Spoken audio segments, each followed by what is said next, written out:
Hello, ഇന്നത്തെ പുതിയ വീഡിയോയിലേക്ക് എല്ലാവർക്കും സ്വാഗതം. ഇന്ന് ഞാൻ വീഡിയോയിൽ വരാൻ കാരണം നമ്മൾ കണ്ടു ഇപ്പോൾ കഴിഞ്ഞ ദിവസം ഐസക് ജോർജ് എന്ന് പറയുന്ന ഒരു വ്യക്തി, ഒരാൾ ആക്സിഡൻറ്റിൽ മസ്തിഷ്ക മരണം സംഭവിച്ചു നമ്മൾ കണ്ടു. അയാളുടെ അവയവങ്ങൾ ദാനം ചെയ്യാൻ വേണ്ടിയിട്ട് സമ്മതമാണെന്ന് വീട്ടുകാർ പറഞ്ഞിട്ട് ആ അവയവങ്ങൾ ദാനം ചെയ്യുന്ന രംഗങ്ങളും കണ്ടു. അപ്പോൾ അതിൽ ആ ഡോക്ടർ പറയുന്ന കുറേ ഭാഗങ്ങളുണ്ട്. അയാൾ ആ ഹൃദയവുമായിട്ട് പോകുമ്പോൾ ആ ഹൃദയം ഉള്ള പെട്ടി നെഞ്ചോട് ചേർത്ത് വെച്ചു എന്നാണ് പറയണത് ആ ഡോക്ടർ. അത് എത്ര ഒരു നമ്മളുടെ മനസ്സിനൊക്കെ എത്ര കൊള്ളണ ഒരു വാക്കാത് അല്ലേ. ആ ഹൃദയവുമായിട്ട് രാത്രിയും പകലും ഇല്ലാണ്ട് അത് ആ കൃത്യമായ സ്ഥലങ്ങളിൽ എത്തിക്കാനും അത് ആ കൃത്യസമയത്തിൻ്റെ ഉള്ളിൽ എത്താനും ഒക്കെ അവർ പെടുന്നൊരു പാട് നമ്മളൊക്കെ കണ്ടു. അതൊക്കെ കാണുമ്പോൾ നമുക്ക് ഭയങ്കര സന്തോഷവും അതിലേറെ വിഷമവും തോന്നും. കാരണം ആ ഐസക് എന്ന് പറയുന്ന ആളെ പറ്റി ആലോചിക്കുമ്പോൾ നമുക്ക് വിഷമം തോന്നും. പക്ഷെ അത് കൊണ്ടുപോയി വെച്ചിട്ട് ഒരാൾക്ക് കുറേ ആളുകൾക്ക് ജീവൻ തിരിച്ചു കിട്ടണമെന്ന് ആലോചിക്കുമ്പോൾ നമുക്ക് ഭയങ്കര സന്തോഷമാണ്. നമ്മളുടെ ആരോഗ്യരംഗം വളരെയധികം പുരോഗമിച്ചു അല്ലേ. ആരോഗ്യരംഗം ഭയങ്കരമായിട്ട് പുരോഗമിച്ചുകൊണ്ടിരിക്കുകയാണ്.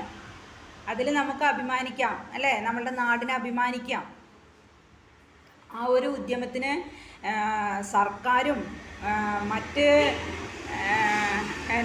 മറ്റ് ജീവനക്കാരും എല്ലാവരും ഒന്നിച്ച് നിന്നിട്ട് ഒറ്റക്കെട്ടായിട്ട് രാഷ്ട്രീയമോ ജാതിയോ മതമോ ഒന്നുമില്ലാതെ കണ്ട് എല്ലാവരും ഒറ്റക്കെട്ടായി നിന്ന് കുറച്ച് വ്യക്തികളുടെ ജീവന് വേണ്ടിയിട്ടുള്ള ആ ഓട്ടം അത് കാണുമ്പോൾ തന്നെ നമുക്ക് മനസ്സിന് എന്തൊരു സന്തോഷമാണ്. നമ്മൾ കണ്ടിട്ടില്ലേ, റോട്ടിൽ കൂടെയൊക്കെ പോകുമ്പോൾ ആംബുലൻസിൽ ഇത് വെച്ചിട്ടുള്ള വാഹനം കയറുന്ന ചില സമയങ്ങളിലൊക്കെ ഓരോ വാർത്തയിലൊക്കെ കാണുമല്ലോ, ഇന്ന വഴിക്കാണ് പോവുക എന്നുള്ളതൊക്കെ വണ്ടി, അപ്പോൾ വഴിയൊരുക്കി കൊടുക്കണം എന്നൊക്കെ.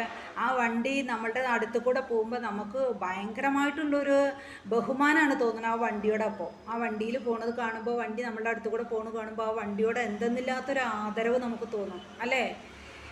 അപ്പോൾ നമ്മളുടെ ആരോഗ്യരംഗം ഭയങ്കരമായിട്ട് പുരോഗമിച്ചിരിക്കുകയാണ്.